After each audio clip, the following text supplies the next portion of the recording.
दोस्तों, आज हम एक बेहद ज़रूरी और दिल से जुड़ी हुई बात करने जा रहे हैं। ये सिर्फ एक वीडियो नहीं है, ये एक पुकार है उस भारत की जो थक चुका है झूठे वादों से, टूटी उम्मीदों से, और उस सरकार से जिसने हर बार जनता को सिर्फ ख्वाब दिखाए लेकिन कभी सच्चाई नहीं दिखाई।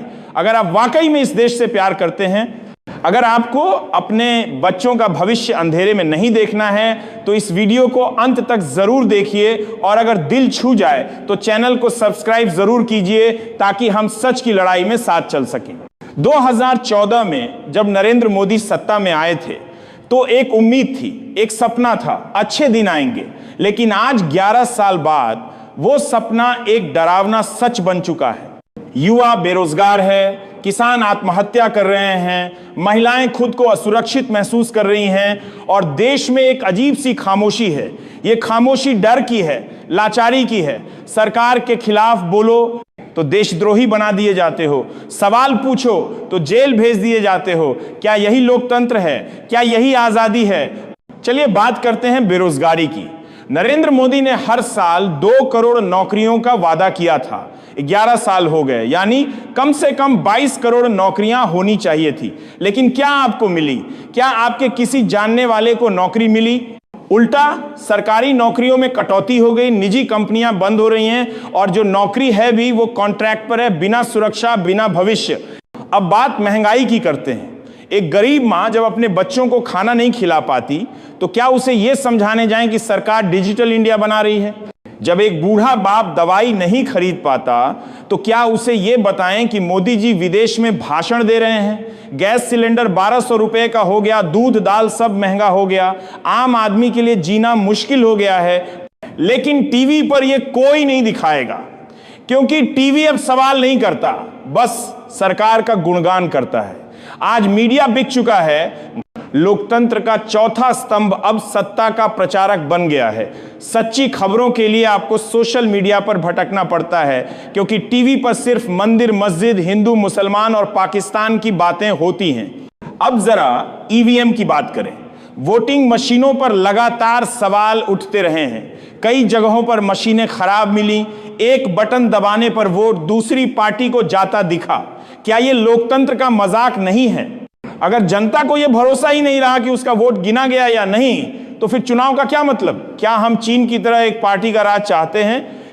और इस सब के बीच सरकार किस एजेंडे पर काम करती है? नफरत फैलाने पर, लोगों को धर्म के नाम पर लड़वाने पर, आपस में बांटने पर। आज अगर कोई मुस्लिम छात्र टॉप कर जाए तो उसकी जगह उसकी जाति और धर्म की चर्चा होती है। क्या हमने यही सीखा था? राम और रहीम एक ही देश के हैं, ये बात क्या सत्ता भूल गई? भाइयों और बहनों, इस देश ने गांधी को पैदा किया, भगत सिंह को जन्म दिया, अंबेडकर को सम्मान दिया। हम नफरत में यकीन नहीं करते, लेकिन आज जो राजनीति है वो हमें एक दूसरे से लड़वाना चाहती है, हमें आपस में बांटकर वोट लेना चाहती है। अब समय आ गया है कि हम जागें। सिर्फ वोट डालने से लोकतंत्र मजबूत नहीं होता, सवाल पूछने से होता है। और सबसे पहले आपको खुद से सवाल पूछना होगा, क्या मैं सुरक्षित हूं? क्या मेरे बच्चों का भविष्य उज्जवल है? क्या मेरे बुजुर्गों को सम्मान मिल रहा है? अगर नहीं तो आवाज उठाइए। यह वीडियो सिर्फ एक स्क्रिप्ट नहीं है, ये एक जन आंदोलन है। हम चाहते हैं कि हर युवा, हर किसान, हर महिला, हर मजदूर सब अपनी आवाज उठाएं। अगर आपके अंदर भी वो दर्द है, वो गुस्सा है और बदलाव की आग है, तो इस वीडियो को शेयर कीजिए, लाइक कीजिए और चैनल को सब्सक्राइब कीजिए। यह आपका समर्थन नहीं, आपका संकल्प होगा, क्योंकि अब वक्त है बदलाव का। अब वक्त है सच्चाई को सामने लाने का। अब वक्त है ये दिखाने का कि भारत सिर्फ नेताओं का नहीं, भारत है हम सब का। और जब हम सब एकजुट होते हैं तो सबसे बड़ी सत्ता भी हिल जाती है। इस वीडियो को देखने के लिए दिल से धन्यवाद। आपसे बस इतनी गुजारिश है, अब चुप मत रहिए, बोलिए, सवाल पूछिए और सच के साथ खड़े हो जाइए। जय हिंद। भाइयों और बहनों, पिछले वीडियो में हमने बात की थी उस दर्द की, उस तकलीफ की जो आज के हर आम भारतीय की जिंदगी का हिस्सा बन गई है। हमने बताया था कि कैसे बेरोजगारी, महंगाई, ईवीएम की गड़बड़ी और नफरत की राजनीति ने हमारे लोकतंत्र की जड़ों को हिला दिया है। आज हम उसी बात को और आगे ले जाकर उस सच्चाई से पर्दा उठाने जा रहे हैं जिसे छिपाने के लिए करोड़ों रुपए खर्च किए जाते हैं। आपसे गुजारिश है, अगर ये बात आपके दिल को छू जाए, अगर आपको भी लगे कि अब और चुप रहना मुमकिन नहीं है, तो इस वीडियो को आगे शेयर कीजिए, चैनल को सब्सक्राइब कीजिए, क्योंकि अब ये सिर्फ एक चैनल नहीं, एक आंदोलन है। अब बात करते हैं उस भावनात्मक टूटन की जो हर घर में महसूस की जा सकती है।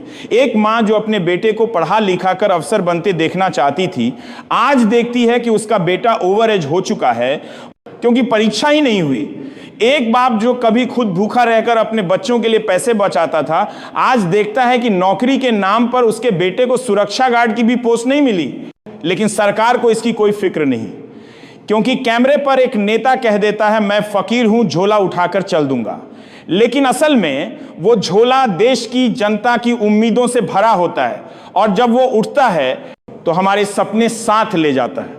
अब देखिए, देश का राजनीतिक माहौल बहस होती है, मंदिर बनाम मस्जिद पर, लव जिहाद पर, जनसंख्या नियंत्रण पर, लेकिन कोई बात नहीं करता स्कूल की हालत पर, अस्पतालों की कमी पर और युवाओं की बेरोजगारी पर। क्यों?